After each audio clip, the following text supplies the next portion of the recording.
On a longtemps cru que la Lune s'était formée à la suite d'un énorme impact avec la Terre. Un corps céleste de la taille de Mars a pu s'enfoncer dans notre planète et faire éclater une partie de sa croûte. Les débris qui en ont résulté se sont alors rassemblés en une boule compacte qui est ensuite devenue notre Lune. Mais une question sème le doute chez les scientifiques. La croûte terrestre est pauvre en métaux, alors comment se fait-il que la Lune en contienne autant ? Les toutes dernières études rejettent cette théorie principale, et nous ne savons donc toujours rien avec certitude sur la naissance de notre satellite naturel. Sur la Lune, le fer est conservé en parfait état car il n'y a pas d'oxygène. Il ne peut tout simplement pas rouiller. Mais il y a quelques années, les scientifiques ont fait une découverte inattendue. Dans les régions les plus élevées de notre satellite, le fer s'oxyde et rouille bel et bien. Au début, cette découverte a rendu les astronomes extrêmement perplexes. La présence de rouille pourrait signifier que les gens peuvent respirer au moins dans certaines zones de la Lune. Mais ensuite, une explication s'est imposée. L'oxygène pourrait avoir atteint la roche sans vie depuis notre planète. En l'absence d'atmosphère, les vents solaires balaient la Lune sans relâche, et rien ne peut les arrêter. Ces éruptions pourraient arracher de l'oxygène aux couches supérieures de l'atmosphère terrestre et le transporter jusqu'à la Lune. Les molécules s'immobilisent alors aux points les plus élevés de la surface de la Lune. Cela expliquerait pourquoi les métaux ne s'oxydent pas au fond des ravins et surtout sous la surface de la Lune. L'eau sur Terre est une énigme pleine de mystères. La théorie la plus répandue est qu'elle a été apportée sur notre planète par des comètes et des astéroïdes glacés qui ont laissé derrière eux non seulement de puissants cratères, mais aussi la substance liquide grâce à laquelle nous pouvons aujourd'hui prospérer. Mais une nouvelle avancée suggère un autre scénario. Dans l'espace, il y a tout un tas de matière organique, et dans des conditions spécifiques, cette matière pourrait créer tellement d'eau qu'elle suffirait à remplir nos océans 1 millier de fois.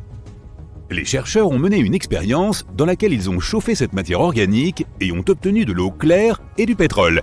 Si cela est confirmé par de futures études, cela pourrait signifier que même le pétrole est apparu sur Terre non seulement grâce aux restes fossilisés d'êtres vivants, mais qu'il est aussi venu de l'espace. Les changements climatiques dont nous sommes témoins s'inscrivent probablement en partie dans un cycle naturel. Des chercheurs de l'Université de Californie à Santa Cruz ont imaginé un modèle dans les variations climatiques de notre planète, et il ressemble à des saisons extrêmement longues. Parfois, ces états peuvent durer des millions d'années, et ils sont tous liés à la façon dont la Terre est positionnée par rapport au Soleil. Ces saisons ont été surnommées Ice House, Cool House, Warm House et Hot House, en fonction des températures dominantes.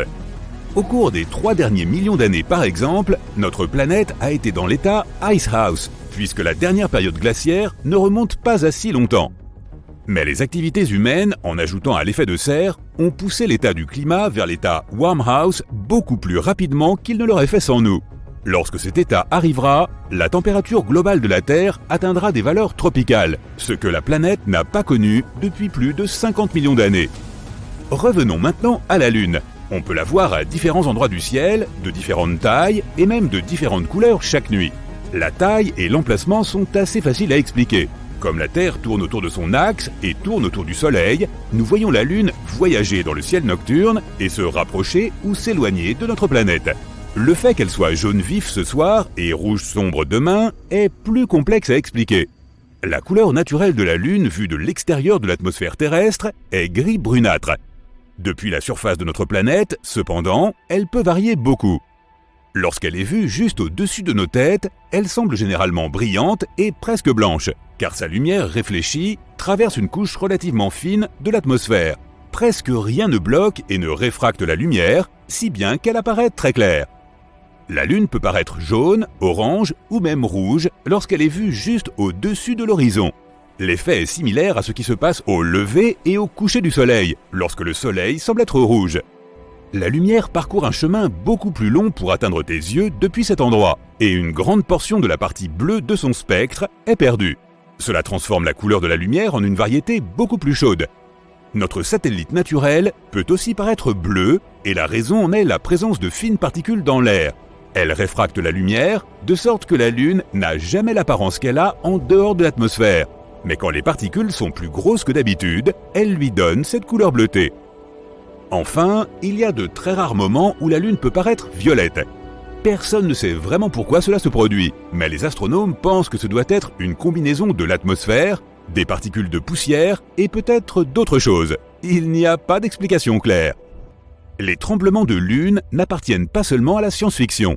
Ils ne se produisent pas aussi souvent que sur notre planète, et quand ils le font, ils se produisent plus près du centre du satellite. Les scientifiques pensent que les tremblements de lune pourraient être causés par la gravité de la Terre et du Soleil. Il y a aussi des tremblements de Mars. Pendant longtemps, la planète rouge a été considérée comme inactive d'un point de vue tectonique. Mais des observations plus récentes ont montré qu'elle connaît encore de faibles séismes de temps en temps. Tu ne pourrais probablement même pas les sentir si tu te tenais à la surface de Mars. Mais cela signifie que certains processus géologiques sont toujours en cours sous le paysage rouge et poussiéreux. Il n'y a pas de côté obscur de la Lune. Notre satellite est en rotation synchrone avec la Terre, ce qui signifie qu'il est toujours tourné vers nous du même côté, tandis que l'autre est toujours caché à nos yeux. Le Soleil est beaucoup plus loin de nous que la Lune, et il réchauffe et éclaire tour à tour un côté et l'autre de la Lune, tandis que nous tournons tous les deux en rond. Cela signifie que la Lune est éclairée par le Soleil d'un côté ou de l'autre, mais nous ne pouvons pas le voir de là où nous sommes. Chaque année, la Lune s'éloigne de la Terre à cause de l'interaction entre la force gravitationnelle de la Lune et nos océans. Elle s'éloigne d'environ 4 cm chaque année, ce qui signifie que dans 600 millions d'années, elle sera 23 000 km plus loin de la Terre qu'elle ne l'est actuellement. Ce délai est tout à fait symbolique. C'est le moment où les éclipses solaires totales cesseront de se produire. Il y a de l'eau sur la Lune. Pas des flaques d'eau ou des lacs, mais des grains de glace d'eau qui existent dans les parties qui sont en permanence ombragées près des pôles de la Lune. Les scientifiques pensent que l'eau est arrivée sur la Lune il y a longtemps, pendant une période où la Lune et la Terre étaient constamment percutées par des astéroïdes et des comètes qui contiennent de la glace d'eau. Ce processus pourrait même nous avoir aidés à obtenir nos propres lacs et océans, et pas seulement l'eau glacée de la Lune. Des recherches plus récentes indiquent que l'intérieur de la Lune contenait déjà de l'eau et qu'elle est remontée à la surface pendant l'activité volcanique. La même chose a pu se produire sur notre planète aussi. Pour ceux qui pensent que la Terre n'a qu'une seule lune, il faut savoir qu'il y a 2 autres astéroïdes en rotation synchrone avec notre planète. Le premier ne tourne pas vraiment autour de la Terre, mais a une sorte d'orbite synchronisée avec la planète. C'est pourquoi on dirait qu'il suit la Terre sur une orbite stable, alors qu'en réalité, il suit son propre chemin spécifique autour du Soleil. Le deuxième suit une orbite en fer à cheval autour de notre planète. Sa trajectoire spécifique rapproche cet astéroïde de nous tous les 95 ans. La Lune a son propre fuseau horaire appelé heure standard lunaire. Le temps est différent sur la Lune et une année y est divisée en 12 jours, sachant que chacun est aussi long que nos mois. Les jours ont reçu des noms en l'honneur des astronautes qui ont marché sur la Lune. Le calendrier lunaire commence au moment où Neil Armstrong a posé le pied sur la Lune en 1969. La croûte de la Lune n'a pas la même épaisseur dans toutes ses parties. L'épaisseur moyenne est d'environ 50 km, mais il y a des zones beaucoup plus minces et beaucoup plus épaisses. Cela est parfois dû aux cratères que l'on trouve sur toute sa surface, et il y a aussi de gros tubes creux en dessous. Un orbiteur lunaire a trouvé un de ces tubes il y a plusieurs années, et il est plutôt énorme. Bien que la forme du tube soit irrégulière, il pourrait contenir un terrain de football entier. Les scientifiques ne savent toujours pas ce qu'ils pourraient trouver dans ces profondeurs. Il pourrait s'agir d'un système de tunnel ou d'une merveille géologique. L'explication la plus répandue de cette chose est qu'il s'agit d'un tube de lave comme on en trouve aussi sur Terre. Lorsqu'une coulée de lave refroidit, elle se recouvre d'une croûte dure qui s'épaissit ensuite et crée un toit sur cette même lave. Elle continue de couler, mais lorsqu'elle s'arrête, le canal peut se vider, ce qui donne un tube vide. La Lune, notre fidèle ami. Notre seul compagnon dans ce grand espace sombre et froid. Ce n'est pas surprenant que tous les événements qui lui sont associés, comme les éclipses solaires ou lunaires, nous passionnent. Mais qu'en est-il de la Lune noire, la Lune bleue, la super Lune? En as-tu déjà entendu parler? Eh bien, laisse-moi tout te dire et t'expliquer comment tu peux les observer. Prépare tes calendriers. La distance entre la Terre et la Lune est de 384 472 km. Oui, j'ai mesuré. Ça ne semble pas si loin, n'est-ce pas? Mais crois-moi, la plupart des gens sous-estiment grandement cette distance. Savais-tu que toutes les planètes du système solaire, y compris Jupiter et Saturne, pourraient tenir entre la Lune et nous? Je n'arrivais pas à le croire moi-même. La Lune est liée à la Terre par sa position. C'est pourquoi elle est toujours tournée vers nous avec un seul côté. Il y a plusieurs phases dans un cycle lunaire. La nouvelle lune est la première phase. Le soleil éclaire la face cachée de notre satellite, nous ne pouvons donc pas voir la lune. Elle est presque invisible dans le ciel. La lune croissante est la partie claire qui grandit progressivement. La pleine lune est la phase pendant laquelle le soleil illumine complètement la face visible. La lune descendante est un déclin progressif de la partie lumineuse. Et enfin arrive une autre nouvelle lune. Et le cycle entier recommence. Il y a 29,5 jours dans un cycle lunaire. Donc cela prend environ un mois si on fait abstraction du mois de février. Mais pourquoi est-ce que je te raconte tout ça? Pour que tu puisses mieux comprendre la lune noire. Un événement astronomique rare qui se produit une fois tous les 29 mois, soit 2 ans et demi. Ce terme n'existe pas en astronomie. Il a été inventé par les astrologues. Il n'est pas officiel et a plusieurs significations. La lune noire peut signifier la deuxième nouvelle lune dans un mois. Habituellement, il n'y a qu'une seule nouvelle lune par mois, en avoir 2 est donc un phénomène rare. Cela est dû à un léger décalage entre le cycle lunaire et le cycle annuel de la Terre. Un peu comme les années bissextiles. Lune noire peut aussi vouloir dire autre chose. Par exemple, habituellement, il n'y a que 3 nouvelles lunes par saison. En gros, une nouvelle lune toutes les 30 jours. Cependant, s'il y en a 4, la lune noire signifie la 3e. Il existe également des significations moins populaires. Par exemple, c'est ainsi que les gens appellent le mois de février quand il n'y a pas de nouvelle lune ou de pleine lune. Cela se produit environ une fois tous les 19 ans. Mais qu'est-ce que cela a de si spécial ? Le satellite est entièrement caché dans le ciel pendant une nouvelle lune normale. Mais pendant une lune noire, tu pourras voir sa silhouette sombre. Tu devras choisir un bon endroit sans lumière de la ville. Si tu habites dans une grande ville, tu auras du mal à la voir sans télescope. De plus, comme le ciel devient noir durant ce phénomène, tu pourras voir différentes constellations qui étaient cachées auparavant, ainsi que Jupiter et Vénus. La dernière fois que ce phénomène s'est produit, c'était le 30 avril 2022. Tu pouvais l'observer dans la plupart des régions des États-Unis, à l'exception des zones de l'heure du Pacifique, de l'Alaska ou d'Hawaï, à Aloha. Oui, malheureusement, si c'est la première fois que tu entends parler de la lune noire, tu l'as déjà raté. Tu devras maintenant attendre encore 2 ans et demi. La prochaine lune noire aura lieu en septembre 2024 selon la méthode standard et le 19 mai 2023 selon la méthode saisonnière. Mais ne t'inquiète pas, tu pourras toujours voir un autre événement astronomique. Il était une fois une lune bleue. Je ne me moque pas de toi, je suis sérieux. Tu peux toujours voir la lune bleue. Enfin, pas littéralement, bien sûr. La lune ne devient pas bleue. C'est juste ce que les astrologues appellent la deuxième pleine lune en un mois. Les lunes noires et bleues sont similaires par définition, mais elles sont en fait opposées. Si la lune noire est une deuxième nouvelle lune rare dans un mois, la lune bleue est une deuxième pleine lune rare. Elles se produisent aussi toutes les deux tous les 29 mois. Pas si rare, n'est-ce pas ? Il est assez ironique que cet événement soit nommé la lune bleue. Le folkloriste Philip Hiscock suppose que le terme lune bleue, dans sa version calendaire, a été inventé par l'almanach des fermiers du Maine en 1937. Un autre événement astronomique intéressant s'appelle la superlune. Fais le plein de télescopes et cherche des collines, car tu verras une lune exceptionnellement brillante et grande, comme celle que l'on voit seulement dans les films. Que signifie exactement une superlune ? Tu vois, la Lune ne tourne pas autour de la Terre dans une orbite circulaire. Son orbite est elliptique, et l'endroit où elle est le plus proche de la Terre est appelé périgée. Une superlune est un phénomène qui se produit lorsque la pleine Lune coïncide avec le périgée. Pour cette raison, elle nous semble particulièrement grande et brillante. Son diamètre est 14% plus grand, et elle est 30% plus brillante que d'habitude. À ce propos, ce phénomène est souvent confondu avec l'illusion lunaire. Pendant l'illusion lunaire, la Lune est basse au-dessus de l'horizon et paraît visuellement plus grosse. Sur les 12 ou 13 pleines lunes annuelles, 3 ou 4 sont des superlunes. Mais la plupart d'entre elles ne sont pas très significatives. Tu ne verras probablement pas de différence du tout. Les plus intéressantes sont les grandes et rares superlunes. Pendant celles-ci, la Lune devient réellement grande. La dernière grande superlune s'est produite en 2016. Malheureusement, les superlunes de grande envergure sont rares et se produisent environ une fois tous les 18 ans. La prochaine se produira seulement en 2034, mais nous pouvons observer des superlunes plus petites assez fréquemment. En 2022, elles auront lieu le 14 juin et le 16 juillet. Il existe aussi un phénomène opposé appelé microlune. Tu as probablement déjà deviné ce que cela signifie. Il se produit lorsque la pleine lune est à son point le plus éloigné de la Terre. Ce point est appelé apogée. La prochaine microlune, en 2022, a eu lieu le 29 juin.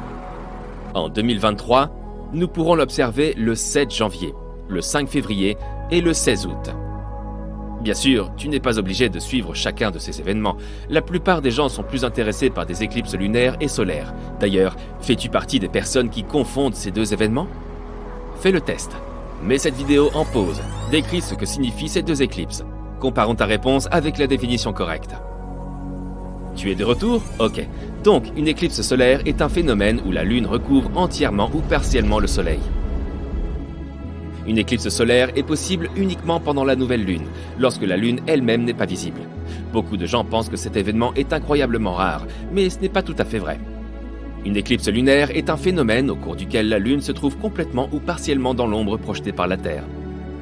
L'éclipse lunaire peut seulement se produire pendant la pleine Lune, lorsque la Lune se trouve à proximité du nœud de son orbite. Si tu as deviné, bravo! Sinon, ne t'inquiète pas. Beaucoup de gens les confondent. En 2022, une éclipse solaire partielle aura lieu le 25 octobre. Elle sera visible en Europe, en Asie du Sud et de l'Ouest, en Afrique du Nord et de l'Est, et dans l'Atlantique. Comme je l'ai mentionné, une éclipse solaire totale n'est pas aussi rare que beaucoup de gens le pensent, mais le problème est qu'elle n'est pas toujours visible depuis n'importe quelle partie de la planète. Donc si tu veux voir cet événement, assure-toi de consulter le calendrier et de voir depuis quelle partie de la Terre tu pourras le voir. Et n'oublie pas des lunettes spéciales. Les éclipses lunaires sont cependant beaucoup plus fréquentes. Les éclipses lunaires partielles se produisent presque tous les mois, mais une éclipse lunaire totale aura lieu en 2022, dans la nuit du 7 au 8 novembre. Tu pourras la voir dans presque toutes les régions du monde, sauf en Afrique. J'ai entendu dire que les zèbres étaient carrément dégoûtés. La Lune est un satellite vraiment fascinant. Tu penses que c'est juste une petite boule de roche. Mais en réalité, il y a tellement d'événements intéressants qui lui sont liés. Quels événements lunaires rares as-tu vus ou veux-tu voir dans ta vie ? As-tu observé des événements astronomiques rares et fascinants ? N'hésite pas à les partager dans les commentaires. Tu es assis dans un café sur Mars, la tête baissée, en essayant de ne pas attirer l'attention sur toi. Il y a du monde et beaucoup de gens chantent, dansent et parlent à voix haute de la vie sur Mars. Ta boisson arrive et tu la sirotes. Pour l'instant, personne ne te reconnaît. Tu portes une cape avec un grand sweat à capuche pour couvrir ton visage et te dissimuler aux yeux du monde. Mais quelqu'un te heurte accidentellement et voit ton visage. La musique s'arrête et maintenant, tout le monde te regarde. Tu n'as nulle part où te cacher ou fuir. Tu ignores les regards insistants et tu continues à siroter ta boisson. Un vieil homme barbu est assis en face de toi, étonné d'être en ta présence. « Alors c'est vrai! Personne ne croyait que tu y arriverais !» dit-il. Tu ne réponds pas et continues à boire ton verre. Tous les autres se rassemblent autour de toi. Un autre homme prend la parole. « Eh bien, tu ne vas pas nous raconter comment tu as échappé aux griffes du Kraken de l'espace ?» Tout le monde est sous le choc. Personne n'a jamais réussi à raconter l'histoire du Kraken. Sauf toi. Ton plan était de trouver un passeur pour t'emmener dans un vaisseau spatial loin de cette planète. Mais c'est trop tard, maintenant que tout le monde sait que tu es là. Et le messager s'est enfui, sachant que toute l'attention était portée sur toi. Tu remets ensuite ta capuche et tu expliques ce qui s'est passé. 2 jours plus tôt. Tu es dans ton équipement complet, prêt à faire le voyage dans l'espace le plus éloigné. Tu as un vaisseau en solo qui est conçu pour manœuvrer à travers tous les obstacles du cosmos. Tu prépares le reste de l'équipement et tu fais le plein. Tout le monde te regarde, sachant que tu pourrais ne jamais revenir. Mais le Kraken flotte dans l'espace depuis trop longtemps et perturbe les transports de marchandises. Un petit vaisseau comme le tien peut échapper à son odorat et à sa vue. Mais les plus gros vaisseaux seront détruits. Tu t'es donné pour mission de trouver ce Kraken et de l'étudier. Si tu apprends ses habitudes, tu pourras trouver comment t'en débarrasser. Tout le monde fait ses adieux et tu décolles. Tu sais que le chemin sera très long pour y arriver. Peut-être 3 jours dans le vide de l'espace. Tu as vu quelques images rapides du Kraken, mais personne ne sait exactement où il dort. Ou même s'il dort vraiment. Tu mets de la musique et règles ton vaisseau sur le régulateur de vitesse. Tu prends des notes et tu règles la caméra pour te documenter pendant que tu prépares tout ce dont tu auras besoin. Tu as aussi quelques caméras à l'extérieur qui enregistrent tout ce qui bouge. Même les capteurs thermiques pour attraper les créatures vivantes qui flottent dans l'espace. Après quelques heures, tu quittes les quartiers sécurisés de Mars et tu entres en territoire hostile. Il n'y a pas d'endroit où se cacher, ni personne pour t'aider. Quelques petits navires comme le tien passent de temps en temps. Ils te regardent aller plus loin vers le Kraken. Tu remarques de nombreux panneaux flottants alimentés par des machines qui te mettent en garde contre le Kraken. Les caméras commencent à enregistrer et tu commences ton journal vidéo qui est transmis à ton réseau chez toi. Pour l'instant, rien. C'est calme et sombre. Les heures passent et tu flottes au milieu de nulle part. Tu as presque envie de faire demi-tour. Mais tu remarques quelque chose dans les capteurs. Tu vois un grand objet vivant à proximité. Tu éteins les lumières et tu ralentis ton vaisseau. Tu reprends l'enregistrement et tu commences à te parler à toi-même, à tout expliquer. L'objet se rapproche de plus en plus. Tu te décales pour l'éviter et tu t'accroches à un rocher qui flotte. Mais tu ne vois toujours rien. Tout à coup, tu vois des créatures lumineuses qui ressemblent à des méduses et qui se rassemblent en un groupe. Sur tes capteurs thermiques, elles semblent être de gros objets. Mais en fait, ce ne sont que de petites créatures. D'après tes études, ces créatures font partie de la nourriture principale du Kraken. Donc, elles sont probablement en train de le fuir. Après quelques minutes, les créatures s'éloignent en flottant et tu décolles et rallumes les lumières. Quelques heures de plus passent et tu ne vois toujours pas de Kraken. Soudain, un souffle secoue ton vaisseau et tu es légèrement dévié de ta trajectoire. Tu remarques qu'un gros objet a pénétré dans tes capteurs thermiques et en est sorti. Tu continues à avancer et vérifies les paramètres de lecture pour voir si tes caméras ont réussi à capter quelque chose. Tu essayes de regarder attentivement, mais il semble qu'une rafale de vent soit passée devant toi, ce qui est bizarre, car il n'y a pas de vent dans l'espace. Tu contrôles les capteurs thermiques et tu remarques qu'un grand objet ayant la forme du Kraken est passé devant toi. Il est toujours là et il a probablement repéré ton odeur. Tes systèmes ont récupéré des particules d'ADN et les étudient. Au bout d'un moment, elles montrent que la peau du Kraken peut changer de couleur en fonction de son environnement.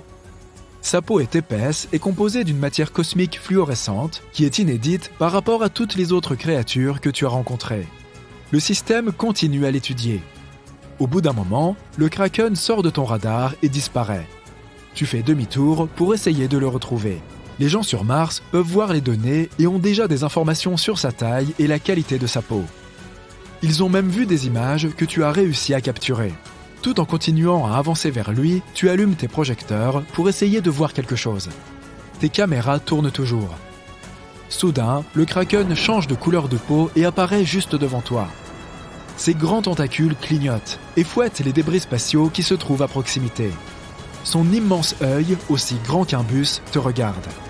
Il ouvre sa bouche et tu vois des rangées de dents pointues qui tournent autour de toi comme un broyeur. Il a un grand bec qui peut briser ton vaisseau facilement. Il se met à clignoter rapidement en signe d'avertissement. Il expulse du liquide pour se déplacer dans un environnement spatial sans gravité. Il se déplace et se lance vers toi. Ton vaisseau a un champ de force automatique pour te protéger, mais il ne peut pas supporter la puissante morsure du Kraken. Après seulement quelques secondes, le bouclier se brise et ton vaisseau tombe en piqué sur une autre planète. Tu t'es écrasé sur une terre marécageuse. Ton vaisseau a survécu, mais il ne peut pas décoller. L'analyse du Kraken est prête. Elle montre qu'il n'a pas besoin d'oxygène pour respirer et que son ADN évolue. Maintenant qu'il a goûté à ton champ de force, il peut s'adapter pour créer un biochamp de force similaire. Mais tu t'es écrasé sur une planète qui t'est étrangère. Tu mets ta combinaison de sécurité et tu observes l'environnement. L'atmosphère est remplie d'azote et de soufre. Tu sors et tu te promènes. La gravité y est similaire à celle de la Terre. En t'aventurant dans le marécage, tu commences à voir des petites particules de peau semblables à celles que ton vaisseau a attrapées.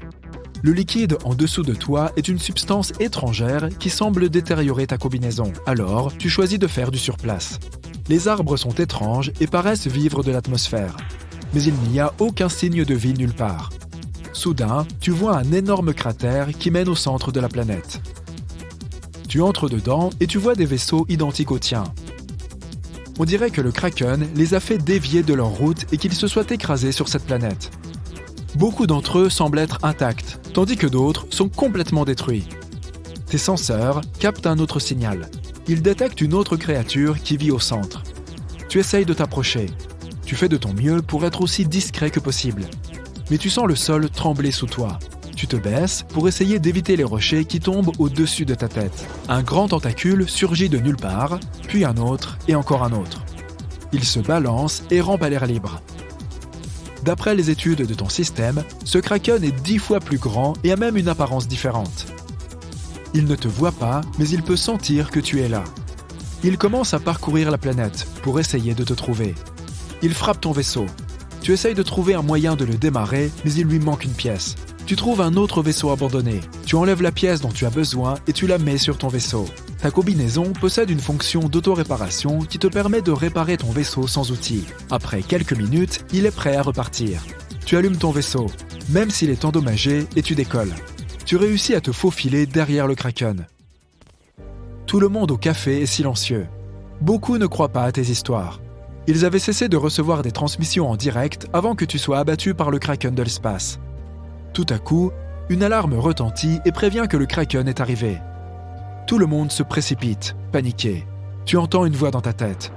C'est du charabia. Mais tu as des visions du kraken qui te parlent. Il sait que tu es là et il vient pour toi.